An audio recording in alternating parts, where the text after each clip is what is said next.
ওই দেখা যায় তাল গাছ, ওই আমাদের গা। গ্রামের মেয়ে হয়ে তালের সব আইটেম খাবো আর তালের কেক খাবো না, তাই কি হয়? সবাইকে আজ করব তালের কেক। ভাদ্র মাস মানে তাল পাকার সময়। তাল পাকলে তালের এতটাই সুঘ্রাণ যে যাদের গাছ আছে কিংবা আশেপাশে গাছ আছে তাদের ঘুম হারাম এই সুন্দর তালের ঘ্রাণে। আর ভোর হওয়া মাত্রই তালের খোঁজে ছোটাছুটি শুরু করে দেয় গ্রামের লোক। আমাদের ভাইয়া অফিস থেকে ফেরার সময় এই সুন্দর তালগুলো নিয়ে এসেছিল। তাল চেনার উপায়, তালের নিচের দিকটা কুচকুচে কালো হয়, সেই তাল খেতে ভালো হয় এবং মিষ্টি হয়। যাই হোক, কথা না বাড়িয়ে চলুন এবার কেক তৈরির প্রথম প্রসেসগুলো শুরু করে নেওয়া যাক। তালগুলোকে জল দিয়ে প্রথমে পরিষ্কার করে নিতে হবে, তারপর এভাবে তালের খোসাগুলোকে ছাড়িয়ে নেওয়া হচ্ছে, আর খোসা ছাড়াতে হেল্প করছে আমার মা। এরপরে বাকি স্টেপগুলো আমি করে নিব।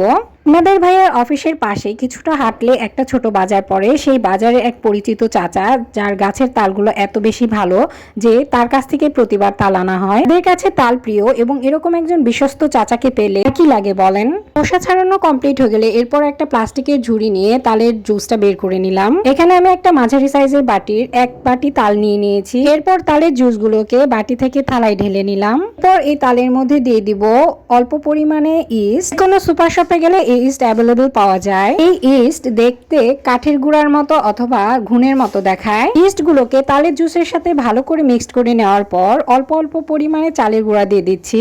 দিয়ে দিলাম পরিমাণ মতো লবণ। এই সবগুলো উপাদানকে হাত দিয়ে ভালো করে চটকে নিব।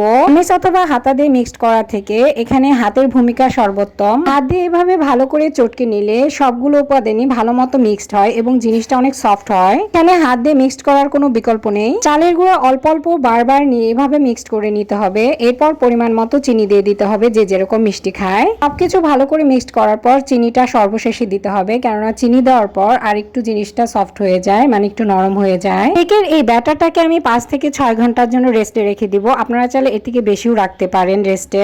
কোনো ইস্ট যে কোনো আইটেমে ব্যবহার করলে এটাকে রেস্টে রেখে দিতে হবে মাস্ট। কেক বানানোর জারের মধ্যে আমি সরিষা তেলের প্রলেপ দিয়ে নিচ্ছি। চাইলে অলিভ অয়েল বা সয়াবিন যে কোনো তেল ইউজ করতে পারেন। এই দেখুন ইস্ট দেওয়ার পর রেস্টে রাখার পর কতটা ফুলে উঠেছে এবং সফট হয়েছে। এখন এই কেকটা বেক করতে অনেক বেশি সুবিধা হবে। আমি এই কেক বানাতে শুরু থেকে শেষ পর্যন্ত যে যে প্রসেস বা স্টেপ ফলো করেছি, আপনারা যদি শেষের স্টেপ ফলো করেন অবশ্যই কেকটা অনেক দুর্দান্ত হবে এবং সুন্দর হবে।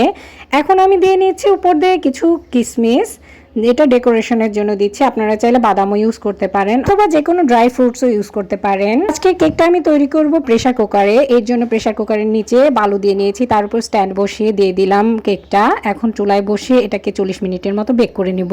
যাই হোক, প্রায় 40 মিনিট পরে চলে এলাম। এরপরে দেখেই বোঝা যাচ্ছে আমার কেকটা কত সুন্দর বেক হয়েছে। এখন 4 সাইড থেকে রাউন্ড কেকটা কেকের জার থেকে ছেড়ে এসেছে।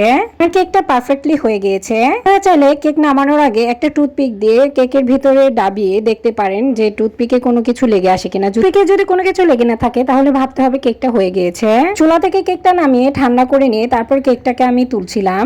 দেখুন 4 সাইডে কি সুন্দর বেক হয়েছে, ব্রাউন কালার হয়ে গিয়েছে। তালের কেকটা পরিবেশনের জন্য একদম রেডি। দেখতে যেমন সুন্দর হয়েছিল, খেতেও দুর্দান্ত হয়েছিল। ওয়েট না করে এখন একটু তাড়াতাড়ি খেয়ে নেই। গাইস, জাস্ট ওয়াও হয়েছিল। একবার হলেও বাসায় এভাবে ট্রাই করে দেখতে পারেন। যাই হোক, কেকটা এতটাই দুর্দান্ত আর টেস্টি ছিল যে যার জন্য আবারও আমাকে কেক বানাতে হচ্ছে। চাইলে নারকেল কুড়াও ব্যবহার করা যেতে পারে ডিফারেন্ট টেস্টের জন্য। কেকের ব্যাটারটা রেস্টে রেখে দিলে ঠিক এমনই ফুলে ওঠে। কেকের ব্যাটারটা কত সুন্দর লাগছে। এখন আমি জারের মধ্যে দিয়ে দিলাম, আর আগের বারে দিয়েছিলাম কিশমিশ, এখন দিয়ে নেব হচ্ছে কাঠবাদাম। আপনাদের যেমন বললাম ডেকোরেশনের জন্য যার যা ইচ্ছা দিতে পারেন। তো কাঠবাদামগুলো দেওয়ার পর হাত দিয়ে টিপে টিপে ভিতরের দিকে দিয়ে দিচ্ছিলাম, যাতে বেক করার সময় বাদামগুলো না পুড়ে যায়। কেক বানানোর জন্য সব থেকে সহজ মাধ্যম আমার কাছে এই pressure cooker. Medium to low আছে এটাকে 40 মিনিটের মতো প্রায় বেক করে নেব, তাহলে রেডি হয়ে যাবে কেক। তাল দিয়ে কেকের এই রেসিপিটা আপনাদের কাছে কেমন লাগলো অবশ্যই জানাতে ভুলবেন না। ভিডিওটি ভালো লাগলে অথবা উপকারে আসলে একটা লাইক, কমেন্ট আর একটু শেয়ার করে দিবেন প্লিজ। গাইস, আজকের মতো তাহলে বিদায় নিচ্ছি। দেখা হবে নেক্সট কোনো সুন্দর ভিডিওতে। সে পর্যন্ত বিথিকতার সাথে থাকুন।